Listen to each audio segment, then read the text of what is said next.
Welcome back to the Pittsburgh Sports Cast, where two college students discuss all things Pittsburgh sports all year round. I'm Ryan. And I'm Chris. And today we are finally back for episode 3. We apologize to everyone for the delay, but Chris, we got a lot of things that we got to catch up on.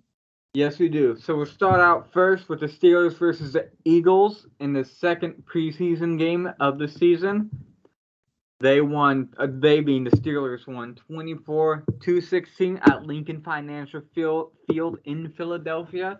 And Ryan, after having a little over a week to dwell on it, what are your initial thoughts? Or post-initial thoughts? I don't know. I was not too impressed with Mason Rudolph, to be quite frank. Of course, he was given the Steeler offense, pretty much first string Steeler offense at his disposal, and he just couldn't put together any really solid drives, really. He did have an 8 out of 9 completion, but he only threw 77 yards, so a lot of that was just short tosses. And frankly, with this Eagles defense, which I wasn't really impressed with at all. They're not slated to be one of the top in the league. I just was not impressed with Mason Rudolph. Speaking of defense, I think the Steelers defense really kind of let us down early on with the big play. Again, we see the secondaries are coming to another big play. And luckily, Dwayne Haskins, who I spoke very highly of in our last episode, pulled through again. And I really like what I've seen so far from him this preseason. Chris, agree or disagree? Agree. My only thing is I wish we could see him against other top players, right? Of course. He's only playing against, third and fourth string guys who are realistically not going to make the football team. So I would like to see him play, against some better competition with some better weapons that, Steelers do have. I don't have the exact stats from the Eagles game. I have a lot of stats from the Lions game, but not the Eagles one. But from what I recall, he played well. I think he missed a couple throws. He definitely led them to more touchdowns. I know for a fact. I think it was 3 or 4 touchdown drives he led them on. Yeah. Well, 24-16 can't be 4, so it had to be 3. Because that's how math works. Yes. Yeah, with Mason, he throws a good deep ball, but he doesn't throw it enough. It's weird. The offense moves, but it doesn't. It's not dangerous. Does that make sense? Oh, of course. I get exactly what you're saying. Yeah, Mason, if you put Mason Rudolph out there, at least so far in this preseason and going back to his one start against the Cleveland Browns, there weren't a lot of 3 and outs. He moved the football, it just wasn't explosive. There weren't the big plays, or anything like that. It was very methodical. He would pick up a couple first downs, and then it would just seem to die. Now, from what I recall in the Eagles game, there were a lot of penalties. We had a couple holding calls that, kind of slow some drives down and set us behind the chains. But again, even going into the Lions game, which, we'll touch more deeply on later in the show, when he took over the Lions offense, not the Lions offense, LOL, but the Steelers offense against the Lions, it was, again, very methodical, but no touchdowns. I don't know. It's weird. I don't know exactly what word to describe that as. I know. I think methodical is a good word, at least until he got to midfield. That's one of the things I know it's been plaguing the Steelers, especially since, even going back to since Jerome Bettis retired. Red zone success. I think seeing guys and being able to punch it in, I think has been I can't tell you how many times like through the Ben Roethlisberger era, I've seen Jeff Reed trot out there at the end of a drive, or Sean Sweezum, or Chris Boswell. I know that red zone offense is heavily scrutinized, and it's one of the crucial aspects of the game that everybody looks at. But I don't know if the eye test has failed me here, but it just seems that the Steelers have been very underwhelming historically in that regard. And especially it became evident once we saw Mason Rudolph. I don't even think we scored at all with Rudolph, or did we? No, we were shut out in the first quarter, 10-0. That I is, believe. yes, we were. So And then I think Haskins, yeah, because Haskins took over, he and then did. that's when we started scoring. Yeah. I But don't know, he's like the definition of mediocre, which I guess is what you want in a backup, but I think the issue is Steeler fans as a whole aren't looking for just a backup, they're looking for Ben's replacement. mm-hmm. And I think that's where things are getting lost in translation a little bit, talking about Mason Rudolph, is I think he is a good backup. I think he could be a very capable backup in the National Football League. But Steeler fans know the Ben era is coming to an end, and we're looking for that successor. And I don't necessarily know if Mason Rudolph has that talent to be that successor. While Dwayne Haskins, on the other hand, again, he's only going against third and fourth stringers, but is looking really, really good and maybe better than just a backup, but that, successor role that everyone's trying to crown him with. But yeah, not only are you looking for that long-term successor, but even in the short term, you need, if you're the Steelers, you need a backup that's gonna have to be able to step in at a big moment, at a big game, at any time, because we know Ben's injury history throughout his career. It is the exception for Ben Roethlisberger to play a full season every game rather than the norm. If you look through his career timeline, whether it be for an injury or a suspension or something else, you know that backup is going to have to step in comparatively much more often than backups for other NFL teams. So I think Mason Rudolph, will find a home as the backup quarterback on maybe another NFL team with a more solid quarterback that they know can be there in the long term and who they know can stay healthy, as opposed to Ben. But on the Steelers, I just don't think it's the right fit. Like you said, we're looking at the next generation. We're looking at his replacement because we are counting down the days. It seems like for the past 3 or 4 seasons, we were saying, is this it for Ben Roethlisberger? And every year up until now, he's come back. But there is eventually going to be a year where he's going to decide to hang it up, or his body just won't take it anymore. And right now, I agree with you, Chris. I trust in Dwayne Haskins more than I trust Mason Rudolph to be that successor. Like I said, I still want to see Haskins go up against proper NFL first choice offense or defenses.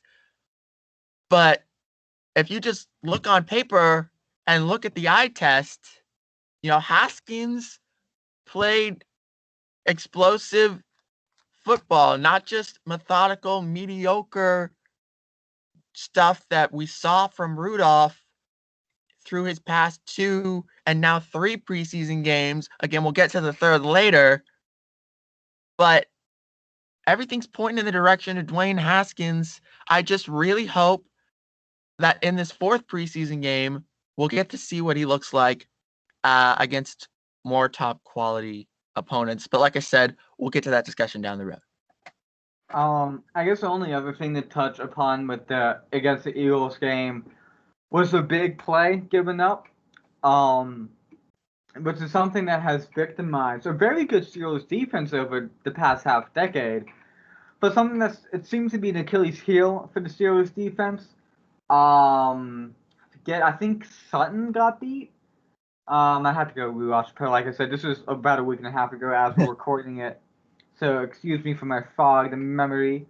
But from what I recall on the defensive side of that game, Devin Bush had a bad game. He got beat for a big play. Cam Sutton, I know, a couple times got beat. and they just overall look very sloppy. Yeah, I think I'd have to agree with you there.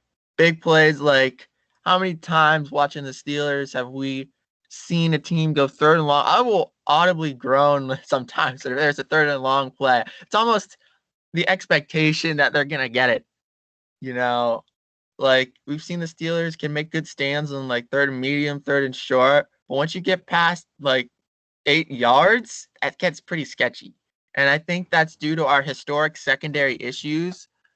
Like our historically, even going back as far as the 70s, the Steel Curtain name came from the front seven, right? And that has been the Steelers' legacy for almost 50 years now.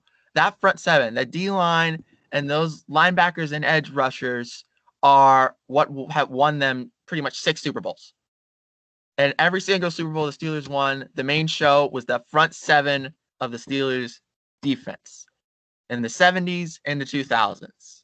The only exception to this on a good Steelers team was that 2017 team, but that was one time in about 50 years. And so, it's just something that I wish could get better, but it almost seems like a chronic issue at this point with the Steelers team. I don't know how we could fix it. I don't know if it's cultural. Like I said, it could be systemic. We've seen with the head coaching carousel remaining relatively stagnant over the last 50 years. I just don't know how we can fix it. Well, I would argue, well, at least with the secondary issue, was it the '09 Super Bowl when you have Polamalu, Ike Taylor, Ryan Clark? Like, that's a solid secondary. True, but I do remember their run defense was still the number one ranked in the league, and their pass Yes. defense was like middle of it. Yes, I do recall that. All right. So I think that's enough for the Eagles game, just considering it was so long ago. And then we'll do a much, much deeper dive into the Lions game, which is obviously just last night as of the date we're recording this. So we won that one against the Detroit Lions. First game that Heinz Field has allowed full capacity since the 2019 season. Had 45,000 fans show up, and the Steelers' victory of 26-20. What are your thoughts on the game?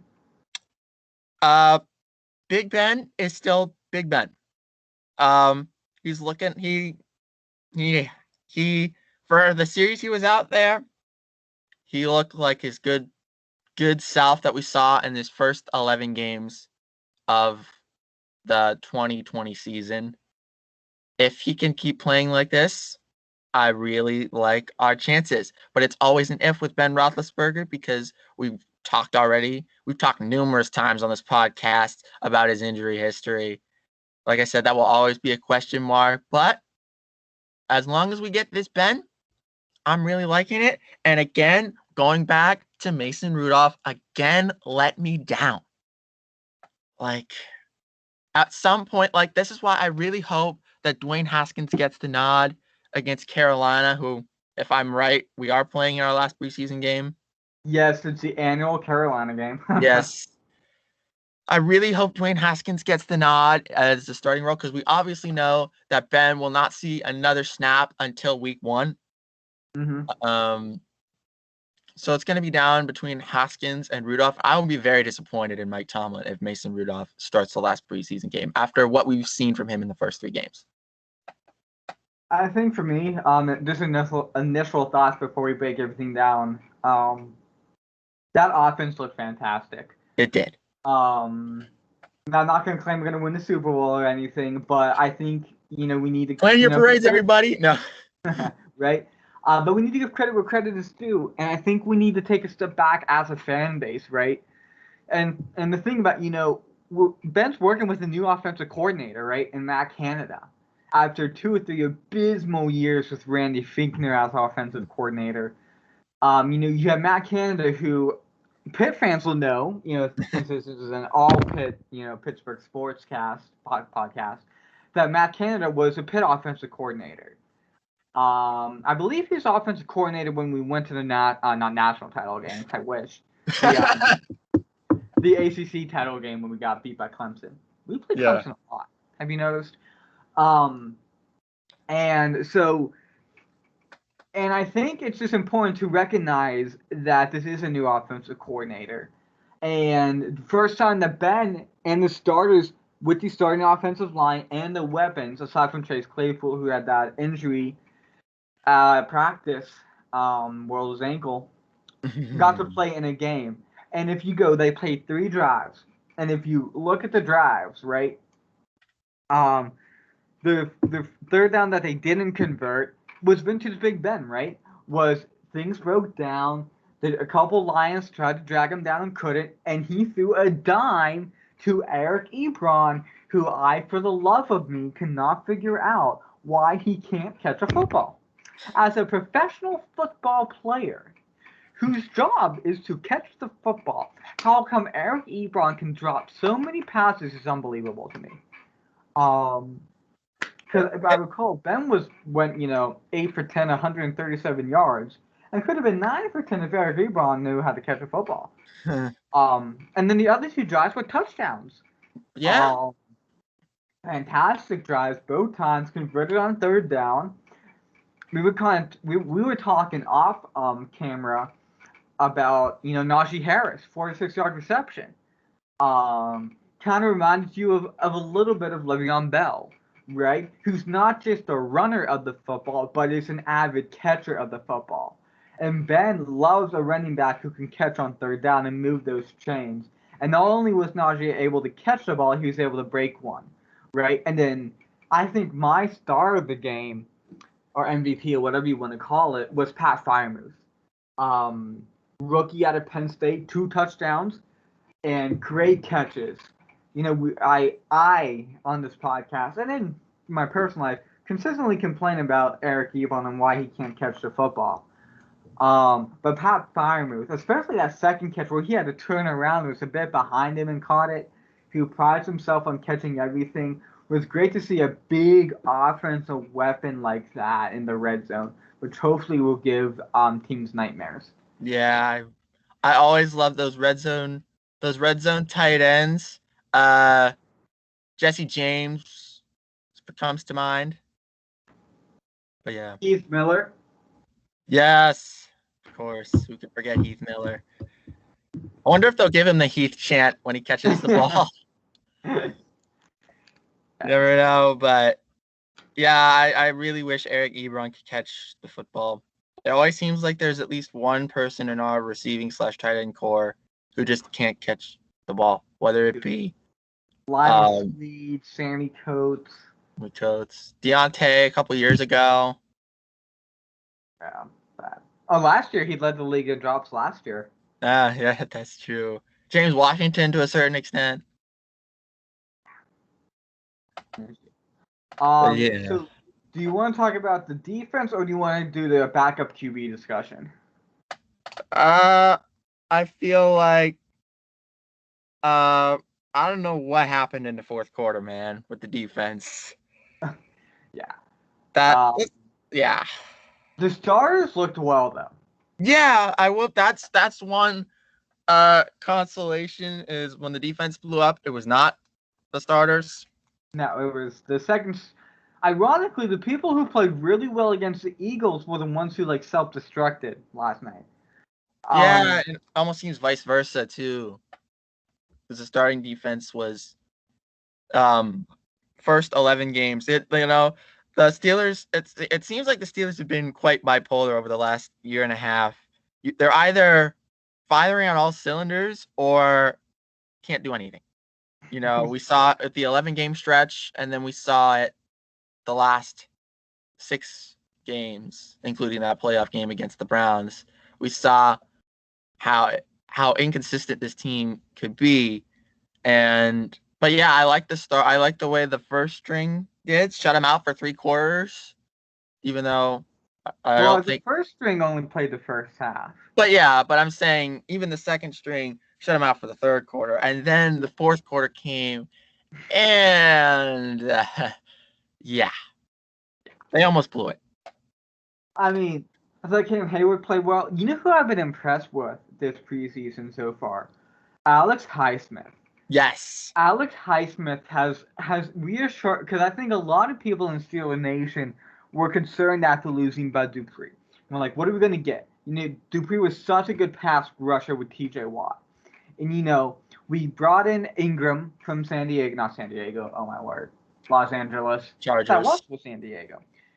It still should be in San Diego, but that's a whole different discussion. Dean Spanos can go do whatever. Well, so I can digress. Stan Kroenke. They both. Okay, that's a different discussion we can get to. We digress. We digress from yelling at the Los Angeles football team's owners. But I thought, what was I saying? What was I saying? Oh yeah, with Ingram. And then if Highsmith can continue what he's doing in the preseason and regular season, I feel much better with the combination of Watt, Ingram, and Highsmith than I did, let's say, at the beginning of training camp. Hayden, I thought, played a really good game. I thought Minka played a really good game. Cam Sutton, I think, still learning to be a number 2 corner. So I think that's just going to be some learning. I thought Lane didn't get beat all the time, which he had in the previous 2 games. So I think Lane hopefully is taking some steps of improvement. Defense. Joe Schobert. I'm sure if you're listening to this podcast, the Steelers traded for him and gave him the green dot, which is, the mic to call the defense. Taking the responsibility away from Devin Bush. I know there were people within the fan base who were very upset. Not upset, but concerned that Devin Bush hasn't lived up to expectation or, isn't playing well. But Schobert has some experience. Devin Bush, is coming off that ACL injury. And I don't know, I think it's a good decision. But I don't know, what do you think about the Devin Bush, Joe Schobert, who gets to call the defense? Yeah, I think we got to see what Schobert can do. Like you said, you have that experience, which is very valued in the National Football League, especially when you've got that green dot mic'd up, basically being the communication line between your coach and your defense. Devin Bush is what? This is his 3rd year? 3rd year, but really only his 2nd because he got hurt so early last year.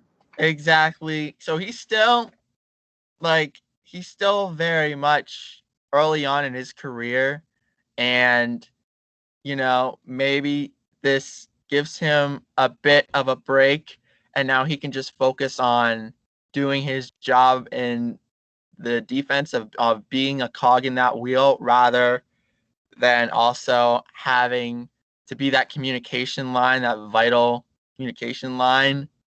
Plus, it also allows him to focus on making sure that his knee is A-okay, as he continues to improve after his ACL injury. So I think I agree with Tomlin's decision here.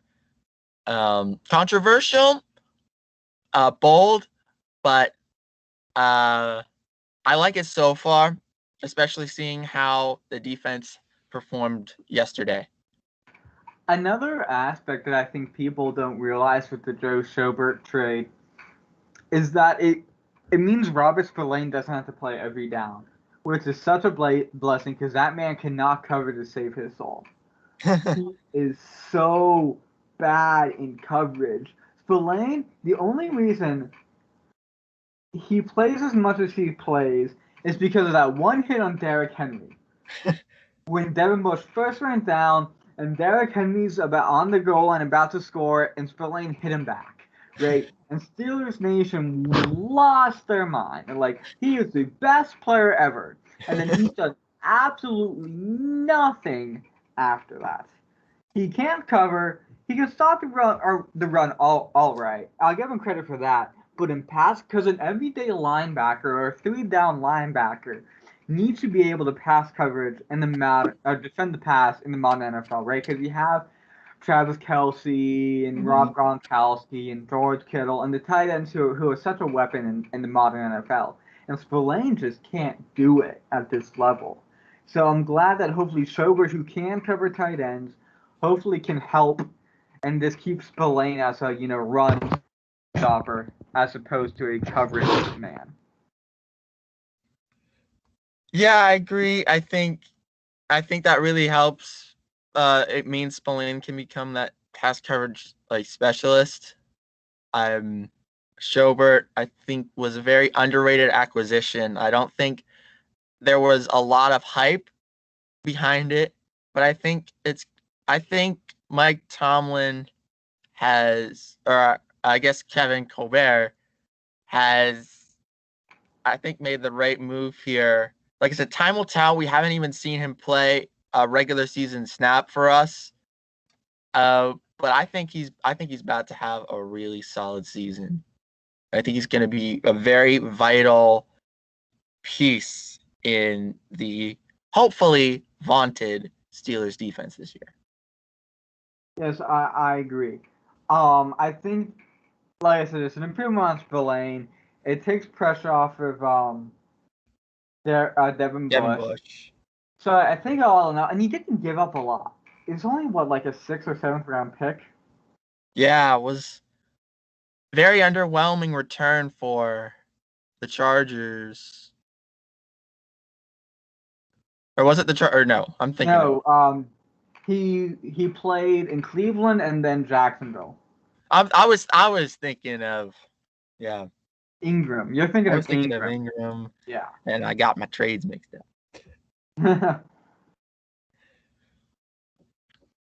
So thoughts on the backup QB, unless you want to touch anything else on the defense? I think we've said what needed to be said on the defense. Obviously, MVPs uh for the team probably Schobert and uh really really the way that whole defense cogged together, which I guess could be put on Schobert since he's the guy with the green dot. But What you yeah, say? but yeah, as for the backup QB situations, again, Dwayne Haskins doing Dwayne Haskins things. He made a ton of third down conversions. Was kind of disappointed he wasn't able to punch it in the end zone. Um, but again, kind of disappointing that it couldn't be against the full strength. But Here's my. again, Oh, what? yeah, no, you. I say continue.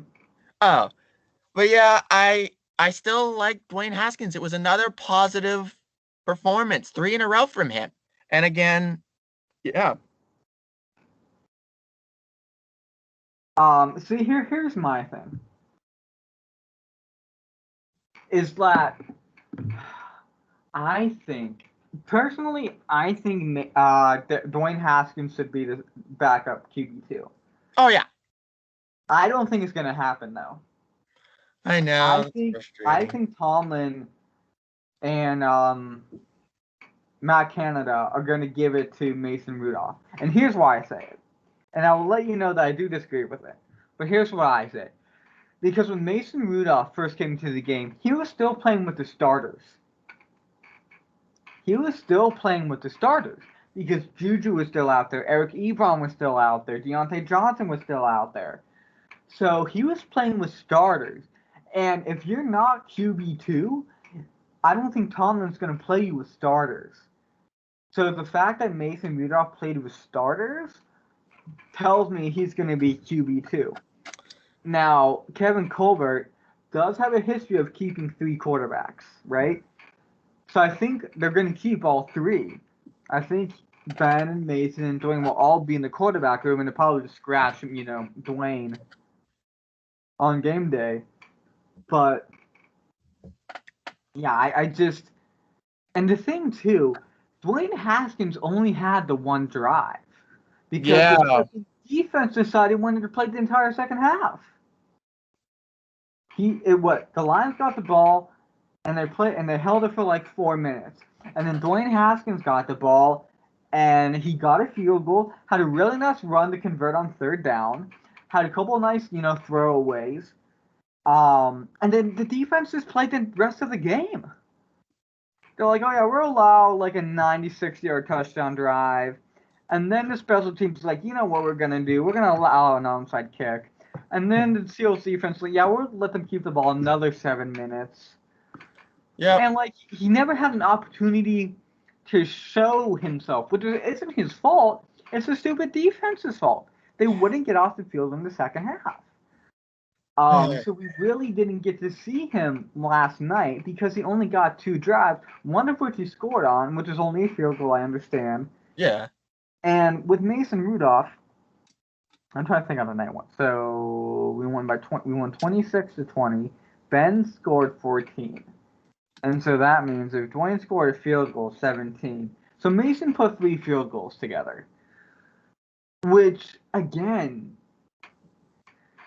is what the dichotomy of Mason Rudolph is, right? It's, yeah, he's average, but he doesn't score touchdowns, right? Because especially the one field goal drive was like 93 yards or something. Yeah, that was really solid. I'll give him that one. Yeah, like he played All again. right. What? He said all right. He played all right. Yeah, he played all right, which again, I guess is what you want in the backup, just to play all right. But I don't know. I would have loved to see more Dwayne Haskins, obviously, but that's not on him. That's on the defense. And I Yeah. think Mike Tomlin told us as fans a lot by having Mason Rudolph play with the starters and not Haskins. It's it's so frustrating because I think Dwayne Haskins, one, they can take this team. I really, really, in my heart, believe that. Tomlin, for whatever reason, just has more faith in Mason. Maybe that's because Mason's more proven, right? Or is Mason proven? I don't know. See? Because he played that one season when Ben got hurt in like the second game. We played 500 football, but again, that was like because we had the best defense in the league, and teams just Yeah, I couldn't. was gonna say our defense was the only reason. We literally we were tag teaming Mason and Duck for what? That whole like that's how like if you think that's how bad Mason Rudolph was. He got benched by Duck Hodges for half the season. Yeah, you know what? I forgot about that. That's a very good point. He did get benched. Yeah. Yeah. I don't know, man. He only won technically at that point it was a starting job because Ben had his arm screwed up. And the last game of this season, like one of the last games of this season, because Duck threw a pick or something, and only after Duck had to lose his job the same way Mason did, no one really won the backup or the starting quarterback position that year because it was just a matter of who was the least bad. Yeah, honestly, that's what it was. And like I said, I think Mason can be a good backup. Which I guess for this season is all you want, maybe? I'm just trying to figure out what Tomlin's decision making is. Or not decision making, but thought process, right? With the quarterbacks. 'Cause, I'm telling you, if he cuts Dwayne Haskins, that's gonna be a violent podcast, my friend. It's so ironic because of course one of our best friends who I don't know, hopefully he's listening. Hello, you know who you are if you're listening. But he's a big Washington football team fan, and he was laughing at us when we signed Dwayne Haskins. He was saying, "Good luck, y'all got the worst quarterback in the league." But now we're sitting here going, if he gets cut, we're about to burn down the building. Like, No, good no. on Dwayne Haskins, I guess. It seems like he's got his mind straightened out. And I really hope that Mike Tomlin rewards him for his good performances by at Yeah, least making him QB. Like, if not QB2, at least keeping him on the 53. yes, because that's my thing. If Tomlin's plan here, and again we can only speculate, right? But if Tomlin's plan is to have Dwayne do like a redshirt year in college, right? You know, I guess that wouldn't be awful if you just have Dwayne, scratched for 17 games, and then how ride Ben and Mason. Because here's the thing: if Ben gets hurt, I'm gonna pray to our Heavenly Father he does not. But if Ben gets hurt, do you slide Mason Rudolph automatically in as a starter, or do you have a quarterback competition? Because that's going to be my thing. If Ben gets himself hurt, it wouldn't be Ben getting himself hurt, it'd be the offensive line being trash. But I will say they looked good last night. I'll give them credit. Credit where credit's due. They looked really good. And that's all the questions that we have given that are around that offensive line. They looked really good. That's beside the point. Yeah. But if Ben does get hurt, it will be interesting to see, do they slide Mason Rudolph into that automatic number 2? Is it an open quarterback competition if Mason Rudolph comes in and doesn't do well? What is Mason's leash if Ben gets hurt? There's a lot of questions if Ben goes down. And again, we hope he doesn't go down, because if what we saw last thing's any, what's the word I'm looking for? Like not future considerations. That's what happens in the trade. But premonition. For what the regular season may hold, this offense can be really, really good, I think. Barring the offensive line stays functional. So I really don't want Ben to get hurt. It's very interesting because what I'm talking myself into right now is Mason Rudolph probably being QB2 and just letting Dwayne Haskins have a year to study film and mature. But I don't know, but a part of me wants to see him as QB2 though.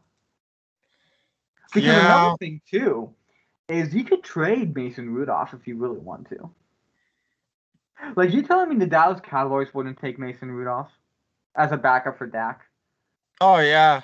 I mean, Something. in Dallas's defense, their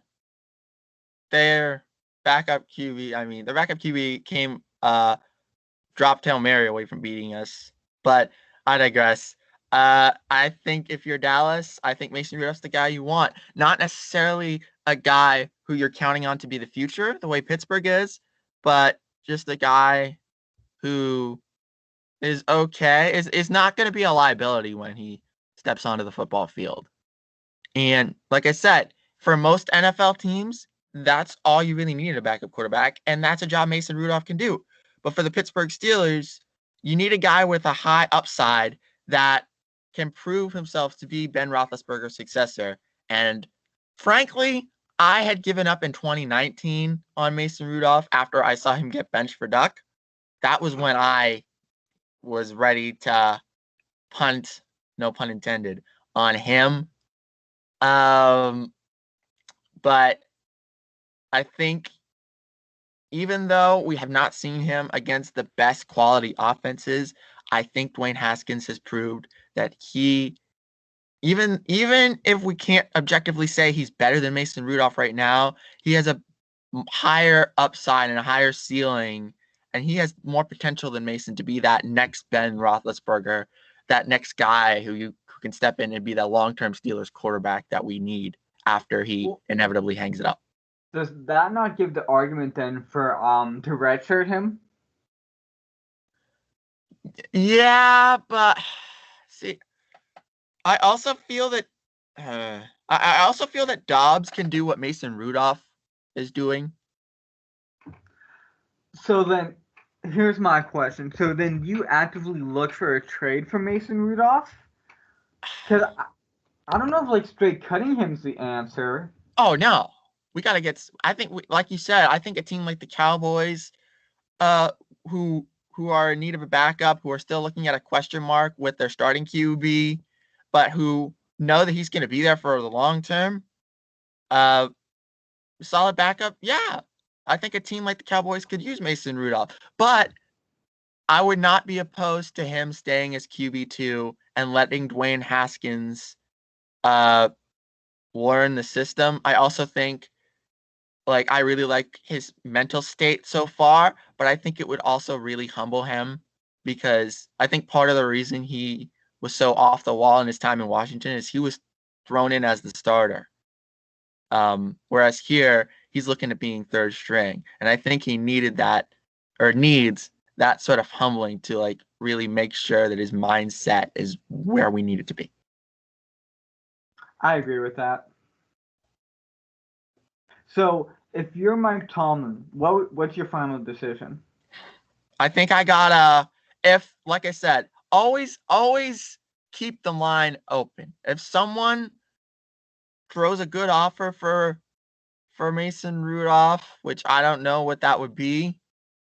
I'm not Kevin Colbert, but if you like the offer, then go ahead and take it, and then you can either roll with Dobbs as QB2 or see. I don't know if Hoskins could be QB2 just yet, but I think at the end of the day, what I'd like to see is the red shirt option that you just described. Mason Rudolph can sit there and be QB2 and be not a liability, but not an asset, which is, like we said, a backup quarterback, to be frank.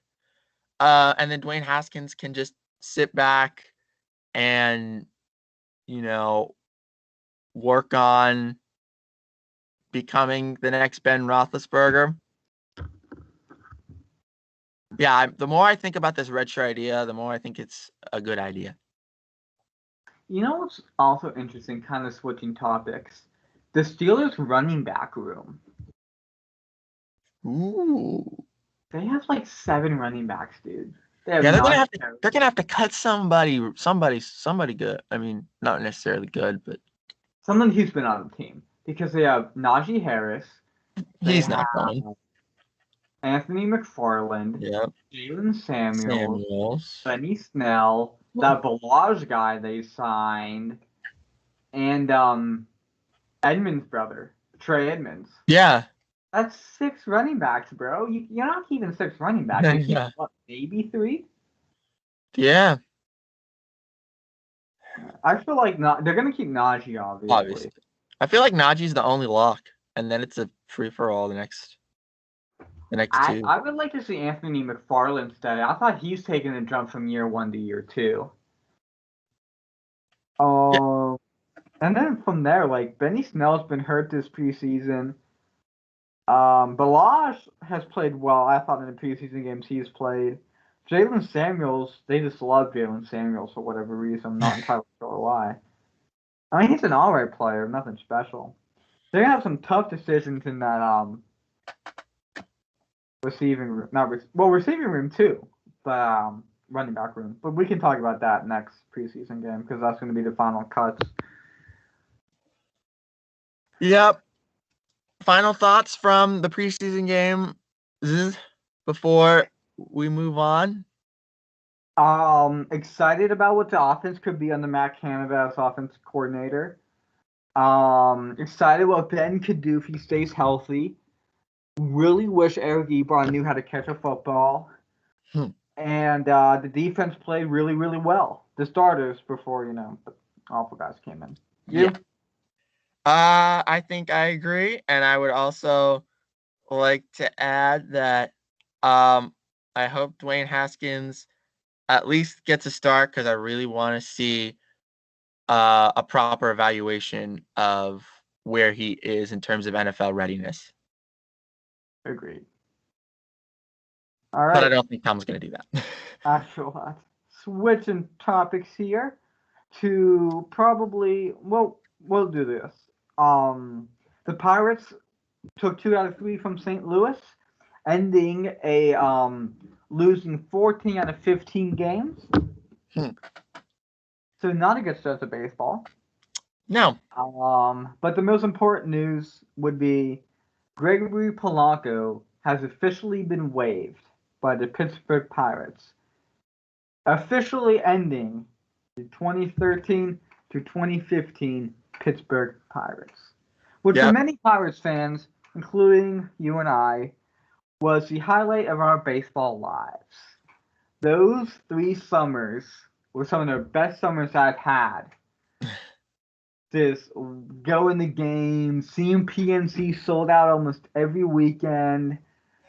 I'm still so mad about that 98 win team. How that team didn't even win a series blows my mind. Gotta love the MLB playoff format with the 1-game playoffs and the wild card. Because that's the only reason we lost. We happened to be stuck. We happened to be in the division with the 3 best teams in baseball. We were the 2nd best team in baseball, but the best team was also in our division. And then we happened to have to play against the 3rd best team in baseball, who was also in our division, and happened to have a pitcher on the run of his entire life. Really, it was a carbon copy of 2014 because we had Madison Bumgarner, who probably pitched one of the greatest postseasons in the history of baseball, and it all started with us. But that 2015 team, we won 98 games, and we played 1 playoff game. And then it just fell off the table. So let me ask you this, Ryan. Sum up your thoughts on Polanco. Sum up your thoughts on that 2013-2015 run. And yeah, just go. To be honest, I think Polanco was a disappointment. He came in with a lot of hype. I think I think out of all the outfield prospects, or out of the 3 outfielders that were part of that core, I think Polanco had by far the greatest hype into his debut. I think McCutchen had a little bit of hype, mainly because it was after the McLeod trade when he was the face of the franchise and he was supposed to be the next guy that was going to step up. But I don't think anyone expected him to be the face of the franchise for 9 seasons at that point. Starling Marty, of course, you didn't really hear too much about him until he hit that first pitch home run, his first pitch of his career in Houston. I'd say his time was a success, but Polanco was slated to be one of the guys, one of the top dogs in this franchise that was going to be up there with McCutchen and those guys. And I think, there were times where I just think he was underwhelming. He had a ton of strikeouts, I think, in his career. His defense kind of trailed off. I will say when he first came up in those 2014 and 15, he had the best arm, I think, in baseball. He led all right fielders in outfield assists in 2015. I remember if you were trying to go first to third on a single to right, you weren't going to do that on Polanco, and that was a huge asset, his defense. Although there were some question marks out there. He could never He had trouble tracking the ball. Yeah, he did have trouble tracking the ball, but it's throwing. His throwing always made up. He kind of reminded me a little bit of Cespedes in that way. Because Cespedes is kind of the same way. He had a little trouble tracking the ball and actually fielding the ball, but he had a gun for an arm. His bat was so much better than Polanco's, though. Yes, that's I feel like that was the expectation for Polanco. I feel like that could have been his ceiling, and I would have been perfectly content with that, and that would have met my expectation for Polanco if he ended up like Cespedes. But sadly, his bat just wasn't what it was hyped up to be. Who do you think? I'm going to give you 3 names, and you rank them in terms of the biggest disappointments with playing strictly for the Pirates. Not saying what they did when they left the Pirates, but just for the Pirates. Yeah. Okay, I'm going to give you 3 names. I'm going to give you Starling Marty. Okay. I'm going to give you Gregory Polanco. And I'm going to give you Garrett Cole. I don't think Cole was a disappointment at all. Frankly, I think that he was a big reason why that 2013 to 15 team was where it was, far more important than Polanco ever was. He was the ace of the rotation. But his ERA was fantastic, though. What? But his ERA wasn't like what it is now. Like, Oh, obviously, and I think Spider Tech would have something to do with that, if I'm being quite honest. But like, because my thing is the way he pitched for the Pirates and then the way he pitched for the Astros and Yankees. Those are two different pitchers, yeah, I know, and you and can't really convince me that we got the best of Garrett Cole when he was here. You know?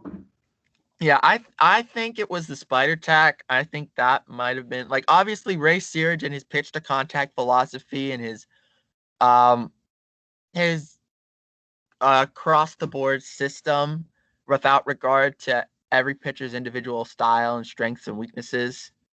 Um, I think really hurt Garrett Cole.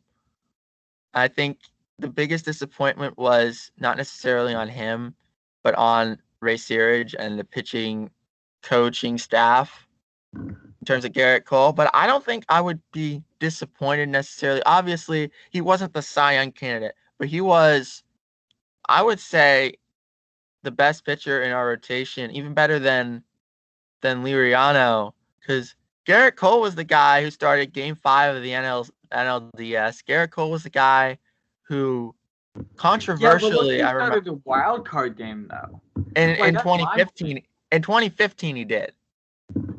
In 2014, I remember there was a lot of backlash when uh he was started for the last regular season game, and then he couldn't pitch the wild card game. That honor was given to Edinson Volquez. But he was our best pitcher, at least in 14 and 15. He was our best pitcher. see. Like I said, like the disappointment, I guess, was that he wasn't a Cy Young candidate with us. But that's my thing though, right? Because yes, I said we're gonna just do it, without looking at what they did in when they left here. But even when he was coming up, you heard this is a Cy Young candidate. But yeah, number 1 overall pick, right? Number one overall pick. UCLA, future Cy Young, all this hype. And I just feel like he never truly lived up to it. Like he might have been the best player in our rotations. I even think that's arguable. It's a toss up between him and Liriano for that. Right. That's what I'm saying. And for a guy who was as hyped as Cole was, I just don't think he lived up to expectation. I think Marte about met expectations, to be honest. I think The PED thing kind of ruined it for a lot of people, I think. Yeah, but because if you're taking PEDs, you have to be better. Like I hate to be that fun about it, but if you're taking illegal substances, at least like be a consistent all-star. Well, in his era, in this era now, yes, 15, 20 years ago, like half the league was on him. So I'm not talking when we were 3. very true. But yeah, I guess in that regard, that PED thing was kind of a letdown. Polanco, I think, like if we just take things at like face value of how they performed for the team versus like their expectation, I'd say like yes, Garrett Cole was not a Cy Young candidate with the Pirates, but he was still the best pitcher in top to bottom, one of the top 5 rotations in all of baseball for that 3-year tenure. That rotation won us, or is the reason we made the playoffs those 3 straight years. Our offense was inconsistent. They had its moments, but I think we only had one 30 homer season combined, and that was 2013 Pedro Alvarez. Was I think the only 30 homer season we had in those 3 years. He's a case too. He's another, yeah, I think you have to throw him in the disappointments list in the conversation because he had that one good season where he tied for the NL lead in home runs. And other than that, he was pretty much, he was very much like a 3 true outcomes player. He had such a high strikeout percentage. I'll say he was ahead of his time, I think. I think if he had played in the juice, I think if he had gotten a consistent starting role, if he had come up into the major leagues in that juice ball era of 2016 to 2019, I think he would have thrived because uh, back when the ball was more juiced and home runs were home runs were just as common as strikeouts instead of far less common than strikeouts like it is now. I think he would have fared a lot better, but the ball just wasn't as juiced as it was in that era. His ability or lack of to throw the ball to third base to first base blew my mind too. I know. We actually had to change into first base. He got Steve Sax syndrome. You mean Steve Blass? Yeah, Steve Blass is for a pitcher, but Steve Sax had a similar problem where he couldn't throw the ball to first on routine grounders. I still remember the time where it seemed like it fell off the rails for him in terms of throwing the ball to first. We were playing the Brewers in 2014. It was just this random regular season game. And backup catcher for the Brewers, Martin Maldonado, came up and he hit a ground ball to third, and he literally hit the cover partially off the ball. I remember that. And Pedro threw this dud to first. And ever since then, he couldn't throw the baseball across the diamond. And that, I think, I don't know if it screwed him up mentally or what it did, but like it was 99% pure coincidence, I'm sure. But Yeah. it just seemed like before then he was okay. And then after that, fifth row or the dirt. So do you think Polanco's the biggest disappointment? Because I think he is. I think so. Um, Not just like because he wasn't even a consistent all-star like Eric Cole was. Yeah. Because Eric Cole, I think, made the all-star team almost like even in the maybe not 2016 and 17, but those 3 years he was an all-star in 14 and 15. Because in 13 he was making his debut, but in 14 and 15 he was an all-star. And like you said, top pitcher in a top 5 rotation. The only disappointment was that he wasn't the Cy Young candidate. But I don't think we really like the only situation where we needed a Cy Young candidate were those one-game playoffs. Unfortunately, that came back to bite us, and that's where that disappointment factor sets in. But it was only because we put ourselves in that scenario by not winning the division. And so at the end of the day, Gregory Polanco is my biggest disappointment because I don't even know if he even made an all-star game. And I don't think he didn't. I know. No, yeah. And that's the biggest disappointment for me because he was everyone thought he was going to be an all-star every year with us, and he just who materialized. It was past past that 13 to 15 season, but Chris Archer has to be labeled as a massive disappointment though. Boy, I feel like that's more on management because, frankly, that trade was dumb. We happened to pick the worst possible time to go on an 11-game winning streak. We were literally we were 2 weeks away from being total sellers and completely changing the course of the next 5+ years of this franchise. Could you imagine what this team would look like now if we had Austin Meadows, who was good, Tyler Glasnow, who's good, and we still and that guy who's still in triple digits. Yeah, I forget his name. That's so dumb. But I remember everyone was praising the trade because they're like, we're going all in, we're gonna make the playoffs, and then we just did not. Chris Archer, and now he's back with Tampa Bay. Back with Tampa Bay. I think he got called up again. I think he's back with them now. Was he in the minors? Oh yeah, that's how much he fell off. He was literally a Cy Young candidate again going back to 2015. And he could have used him. What? I said we could have used him. Yeah, then. Well, oh well. All right. Anything else you want to say on the abysmal Pittsburgh Pirates? No. We still don't have the worst record. Well, we have a chance. We're playing. It's going to be an old-fashioned Tank Bowl in the upcoming Diamondback series. Yes, it is.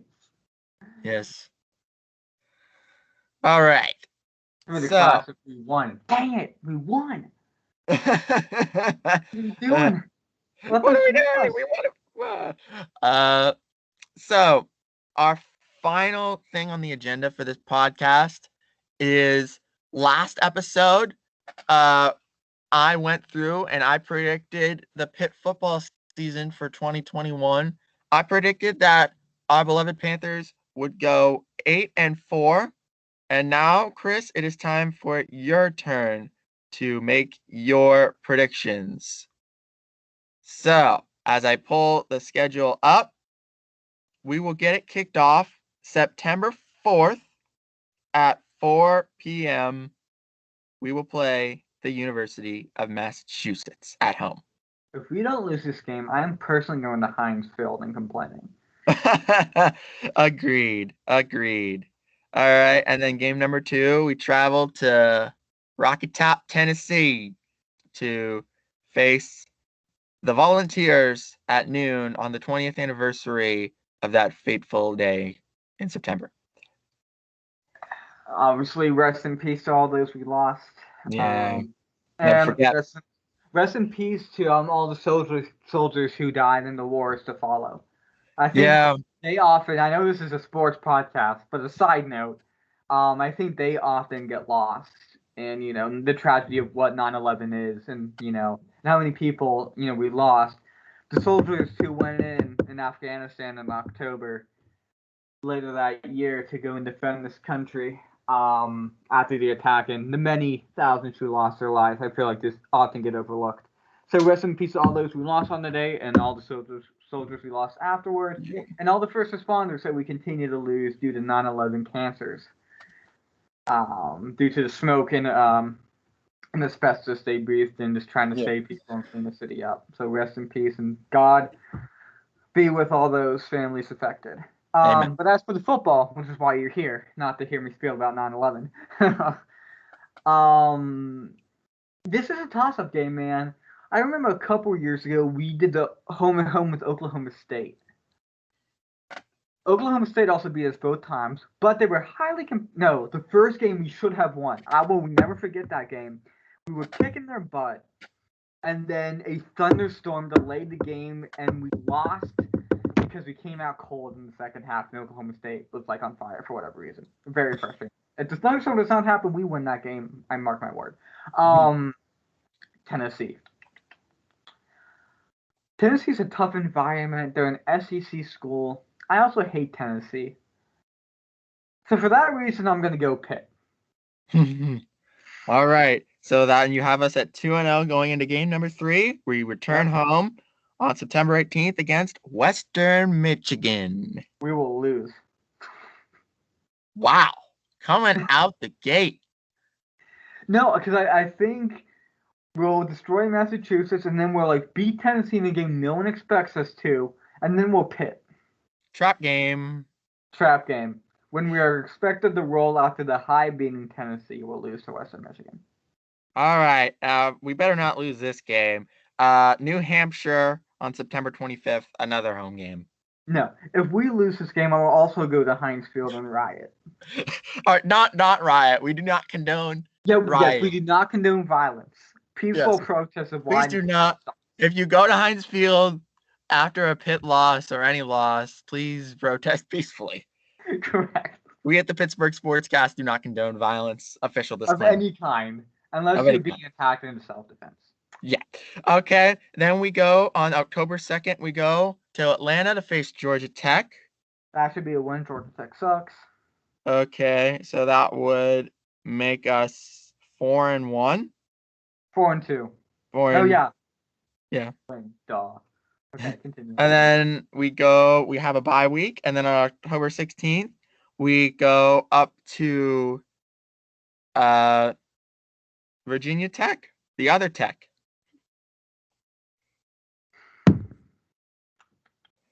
I think we win that one. We tend to play Virginia Tech pretty well. Yeah, is on the road though. It's one of the few. Blackburn is a pretty intense environment. Yeah, it's one of the few tough hostile environments in the in the conference. That's not basketball. Yeah, obviously. And then we'll see if we can pull the upset on October 23rd. It's a big home game against Clemson. I want to pick Pitt so bad, but realistically, they're not going to win. But though I will say, realistically, when we beat Deshaun Watson, no one figured that we'd beat them, and we did.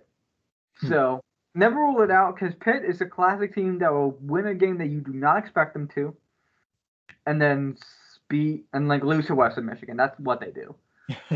So it's so frustrating. The amount of times that Pitt beats a top 5 team and then loses to the dumbest team blows my mind. Blows it. But so yeah, official prediction, win or loss? We'll probably lose. Actually, I might try to get tickets to that game. I will probably lose. All right, so that makes us, I think, 5-2. Yeah. Way too good for Pitt standards. I know. Okay, and then we go another home game, another relatively high-profile matchup against the U. The U's another team that we play really well for whatever reason. Yeah. I think we'll win. Why not? Yeah, shout out to RMU head coach Bernard Clark Jr., alumnus of Miami University. But then we go down Tobacco Road to Duke. They're just waiting for basketball season, but your thoughts? We'll be Duke. Duke's not good at football. We both know this. This is all right. That puts us at 7-2, 3 games to go, and then we go back home for the other half of the Tobacco Road rivalry when we play UNC. They'll beat us because they always beat us for whatever reason. I think I was at the last home game they played against North Carolina. We lost. And then a final home game of the season, game number 11, as according to Chris Karafinski, 7-3 Pitt Panthers play Virginia. 7-3. Virginia's tough. They're randomly good sometimes, and I really don't understand how or why. We'll lose. So the 7-4 Pitt Panthers will head to the Carrier Dome to close out the regular season against we beat up Syracuse. Syracuse doesn't know how to play football. So it looks like our predictions end up with the same record. 8-4. But we had a different way of getting there, though. Yeah, because I don't think I had us losing to Western Michigan. I think I had us losing to Tennessee. I think I had us losing to Tennessee, Virginia Tech, Clemson,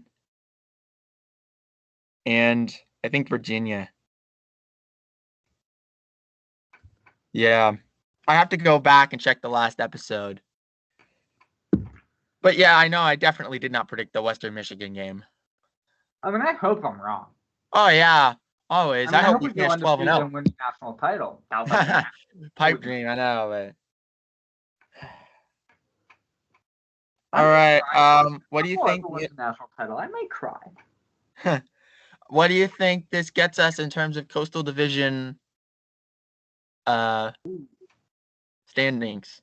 Dude, the Coastal Division's so out of whack. It always is. It always is. Yeah. I was looking at the preseason. I think there's a preseason. Let me see if I can pull it up. Give me 1 second. Talk about something while I do this. If you're watching this on YouTube, make sure to subscribe to our YouTube channel. Leave a comment below if you have anything to say. We might respond to your comment on the air. We love interacting with our viewers, and we love building our fan base that way. If you're listening to us on other platforms, make sure to follow us there. Also, keep up to date with us on Twitter at PGH Sportscast. We'll be trying to keep our Twitter feed updated so that you know when our episodes come out. You can also email us, pittsburghsportspodcast@gmail.com, if you have any questions. And Okay. So I kind of found it. So this site fan sided because I couldn't find the ESPN one that was updated. So fan sided has Pitt, and this is they didn't do. Of course, they didn't go by division. They did overall, and they had Pitt ranked 5th overall in the ACC, behind NC State, which isn't in our division, behind Miami, which obviously is, behind UNC, which is, and behind Clemson, obviously. So they would have us, at least this website has us in 3rd, which is what I would call the other site that I originally found had us in 3rd as well, I believe. yeah, that sounds about right. I think I predicted us 2nd or 3rd.